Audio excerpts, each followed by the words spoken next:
जो होना होता है वो होके रहता है, आपके मना करने से भी वो रुकता नहीं है, वो होके रहता है। बहुत सी बार हम कुछ चीज़ें नहीं करना चाहते, लेकिन फिर देखते हैं कि वो चीज़ें हो रही है, हमारे ना चाहते हुए भी वो चीज़ें हो जाती है।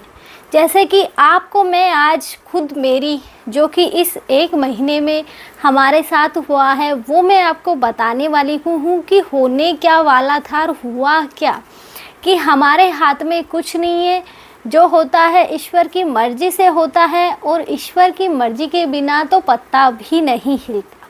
देखा जाए तो यूँ कहें कि अभी हमारे गांव में एक प्रोग्राम था। प्रोग्राम ऐसा था कि जैसे कि मतलब हवन वगैरह की मतलब 21 हवन कुंड बनवाए गए थे। तो हमारा प्लान ये था कि हम हवन में नहीं बैठेंगे, क्योंकि कुछ ऐसा हमारा बीच में काम फंस रहा था, उसकी वजह से हम नहीं बैठ पा रहे थे।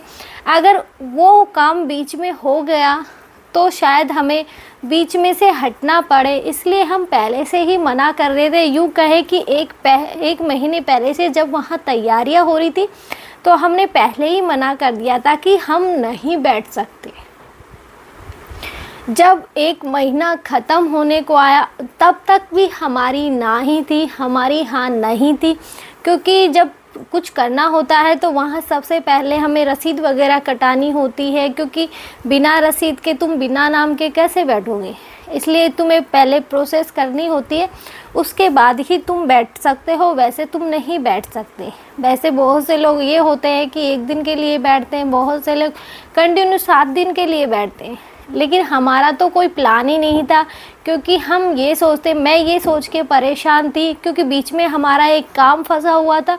दूसरी मेरी बेटी जो कि अभी 2 साल की हुई है, वो मैं ये सोचती थी कि मेरे बिना कैसे रहेगी, कि जब आज तक मैंने इसे कभी अकेला नहीं छोड़ा है, ना घर वालों के भरोसे छोड़ा है, फिर ये मेरे बिना ये कैसे रहेगी और वहाँ पता नहीं कितना टाइम लगेगा। इसलिए मैं इस चीज़ को लेके मेरी मतलब शुरू से ना ही थी कि मैं नहीं बैठूंगी, क्योंकि मुझे अपनी गुड़िया को अकेला नहीं छोड़ना है, या यूँ कहें कि घर वालों के भरोसे भी मुझे नहीं छोड़ना है। क्योंकि पता नहीं अभी वो मतलब ना तो दूध पी पाती है, ना कुछ इतना खा पाती है, समय का पता नहीं कितना समय लग जाए, तो इसलिए मैं बहुत परेशान थी।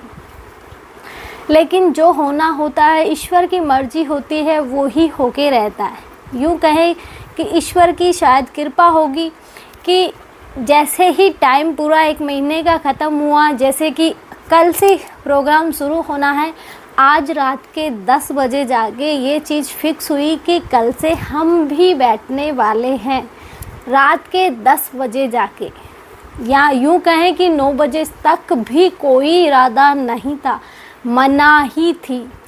जो होता है ईश्वर की मर्ज़ी से होता है कि रात के 10 बजे जाके ये फिक्स हुआ कि सुबह हमें 6 बजे निकलना है। या यूँ कहें कि मेरे जो हस्बैंड हैं उनको भी कोई अंदेशा नहीं था, उनको भी मालूम नहीं था कि हमें मतलब भवन वगैरह में बैठना है, भाग लेना है।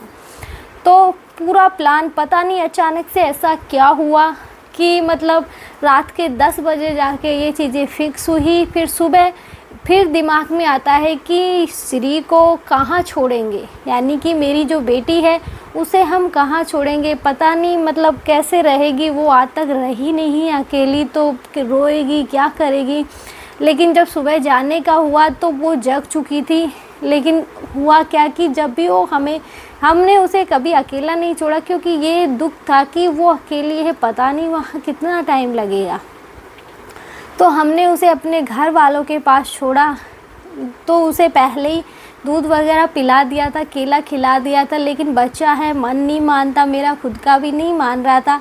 लेकिन मैं परेशान थी। लेकिन मैं पति ये बोल रहे थे कि जो होगा ईश्वर की मर्ज़ी से होगा, तू टेंशन मत ले।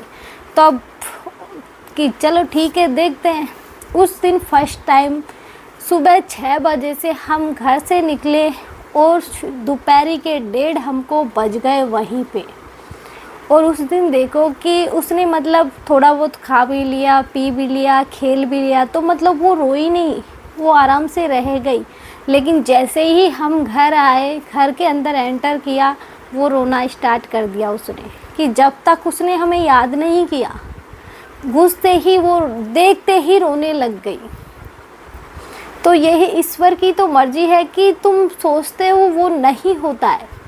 इसके बाद सेम कंटिन्यू ये हमने पूरा कंप्लीट किया, जो हमारा काम होना था वो आगे खिसक गया, वो उस बीच में नहीं हुआ। यूँ कहें कि ये भी ईश्वर की ही मर्जी होगी कि तुम्हें कंटिन्यू 7 दिन तक कंप्लीट करना है, इसलिए वो जो काम था वो एक दिन एक्स्ट्रा आगे खिसक गया। उसके बाद जब वो कंप्लीट हुआ वो काम भी हमारा हो गया। लेकिन अब आगे का भी देखो कि आगे वहाँ सबका जो सबने भाग लिया था उन्हें जाना था। मतलब वहाँ के जो महाराज जी थे उनका ये था कि हम सब एक बस करके, मतलब ये क्या बोलते हैं, यहाँ हरिद्वार में नहाने के लिए जाएंगे। लेकिन यहाँ कंडीशन ऐसी थी कि बस जाने के लिए सब तैयार हैं, तो इसमें मैं ये सोच रही थी कि हम भी जाएंगे। कि वहाँ मैं ये सोच रही थी कि मुझे नहीं बैठना, मुझे नहीं भाग लेना। यहाँ मैंने खुद ने सोचा था कि हम जाएंगे। हमने यहाँ तक कि यूट्यूब पे सर्च मार के भी देखा था कि मतलब हरिद्वार कैसा है, कहाँ कहाँ घूमने की जगह है। हमने मतलब बहुत कुछ सर्च मारा था। लेकिन फिर मेरे हस्बैंड ने बोला कि अभी छोड़ते हैं, बाद में देखेंगे। लेकिन हुआ क्या कि हमने प्लान, मतलब अचानक से प्लान कैंसिल हो गया, हमने जाना कैंसिल कर दिया, हम नहीं गए। यहाँ भी अच्छा क्या हुआ, अब आप बोलोगे कि इतनी खुशी थी फिर गए क्यों नहीं, और फिर इसमें अच्छा क्या है। अच्छा देखा जाए तो बहुत कुछ होता है, नहीं देखा जाए तो नेगेटिविटी बहुत होती है। तो इसमें अच्छा ये हुआ कि अभी कुछ टाइम पहले हम फिर से उसी धाम पर गए। वहाँ जाके पता चला कि वहाँ के जो महाराज जी थे वो ये बोल रहे थे, अच्छा हुआ तुम नहीं गए, क्योंकि तुम्हारे साथ एक तुम्हारी जो बेटी है वो थी, छोटी थी वो, और बस इतनी फुल हो चुकी थी कि बहुत से लोग तो खड़े होके गए थे। पूरी रात का सफ़र था, पूरी जाने की रात और आने की एक रात, तो पूरी रात का सफ़र था। वो ये बोल रहे थे सामने से कि अच्छा हुआ नहीं गए, परेशान हो जाते। इसलिए इसमें यही तो अच्छा हुआ ना कि हो सकता है हमें सीट ही ना मिलती, क्योंकि बहुत से लोग खड़े होके गए थे। इसलिए जो होता है अच्छे के लिए होता है, और हमारे करने से कुछ नहीं होता, जो होता है ईश्वर की मर्ज़ी से होता है। इसलिए हमें बस स्वीकार करना चाहिए, हमें मतलब हर कंडीशन में स्वीकार करना आना चाहिए। बस यही ईश्वर हमको सिखाना चाहते हैं। एक बार जब भगवान श्री कृष्ण के गुरु, उन्हें जब मतलब आज्ञा चक्र, ये सारे जो हमारे चक्र होते हैं शरीर में, इनकी जो विद्या थी वो दे रहे थे, उस टाइम उनका ये था कि जो हमारा सूक्ष्म शरीर है, अंदर का जो हमारी आत्मा है, उसे मैं बद्रीनाथ के वहाँ मतलब भ्रमण कराऊंगा। उसके बाद जब बलराम जी, भगवान श्री कृष्ण और जो उनके गुरु थे, वो उनके गुरु को नहीं पता था कि भगवान श्री कृष्ण ही भगवान नारायण का अवतार है।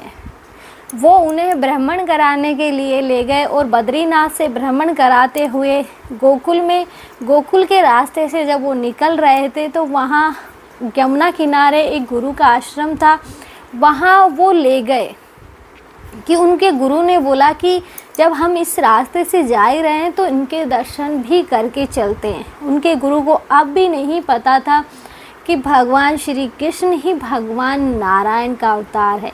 जैसे ही वो उन ऋषि के पास गए, ऋषि ने देखते ही भगवान श्री कृष्ण को पहचान लिया और हाथ जोड़कर खड़े हो गए कि धन्य भाग प्रभु, आज आप यहाँ पधारे।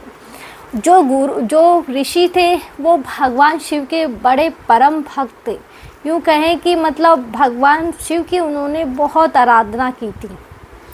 इसलिए जैसे ही उनको मतलब सामने भगवान श्री कृष्ण को देखा, तो उन्होंने जगत पिता कह के उन्हें मतलब सम्मान दिया, पालनहार कह के उन्हें सम्मान दिया, उनका आदर किया, स्वागत किया। तो जो उनके गुरु थे वो सोच में पड़ गए, ये क्या हो रहा है। तब उन ऋषि ने बताया कि जिनको तुम गुरु शिक्षा दे रहे हो वो भगवान श्री नारायण है, परम ब्रह्म है वो।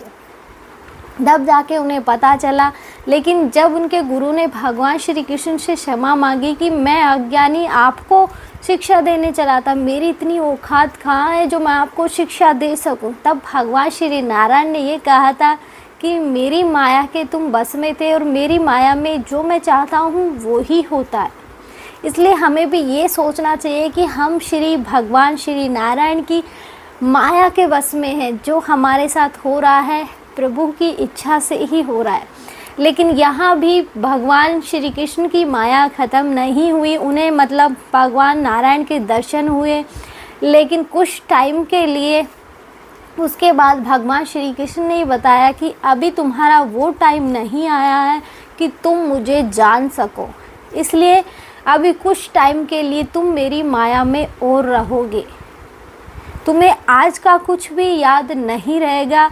कुछ टाइम बाद जब मेरी माया तुम पे से हटेगी, तुम्हें ऑटोमेटिक पता चल जाएगा कि मैं कौन हूँ। अभी तुम्हें कुछ नहीं पता चलेगा। इसलिए वो वापस भ्रमण करके अपने जब आश्रम में पहुँचे तो गुरुजी को एक मतलब टेंशन थी। वो गुरु माता से कह रहे थे कि हम भ्रमण करने तो गए थे लेकिन मुझे कुछ याद नहीं है। भगवान जो कृष्ण है वो पता नहीं कौन सा अवतार है, उसने मतलब 64 दिन में 64 विद्याएं ग्रहण कर ली। मुझे लगता है वो कोई महान आत्मा है, पुण्य आत्मा है, लेकिन पता नहीं कौन से अवतार है वो समझ नहीं आ रहा। मुझे तो यही लग रहा है कि जो मैं भ्रमण करने गए थे उसमें हुआ क्या था, इसलिए उन्हें कुछ याद नहीं था। इसलिए जो होता है ईश्वर की मर्ज़ी से होता है, हमारी मर्ज़ी से कुछ नहीं होता। जो हो रहा है वो भी ईश्वर की मर्ज़ी से ही हो रहा है, हमारी मर्ज़ी से नहीं हो रहा। इसलिए जो होता है भगवान की आज्ञा मान के स्वीकार करो और जो होगा वो भी अच्छा ही होगा। आज के लिए जय श्री नारायण।